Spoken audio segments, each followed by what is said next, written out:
आजकाल कंबरदुखीची समस्या अगदी तरुणांपासून वृद्धांपर्यंत पाहायला मिळत आहे. त्याची महत्त्वाची कारणं आज आपण पाहणार आहोत. त्यातलं पहिलं महत्त्वाचं कारण म्हणजे मणक्यातली गादी सरकते. पुढे झुकून वजन उचलणे, बसण्याच्या चुकीच्या सवयी आणि गाडी नकळत खड्ड्यातून गेली की कमरेच्या मणक्यामधली गादी सरकते आणि मणक्यामधून निघणाऱ्या नसा दाबल्या जातात आणि कंबरदुखीचा त्रास चालू होतो.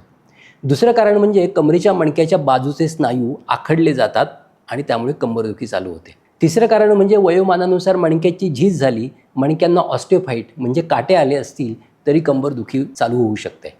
चौथं कारण म्हणजे पूर्वी कधी कमरेला मार लागला असेल तरी कालांतराने कंबरदुखी चालू होते. पाचवं कारण म्हणजे अतिमैथुनाने शुक्रक्षय किंवा धातुक्षय जास्त होतो आणि कंबरदुखीचा त्रास चालू होतो.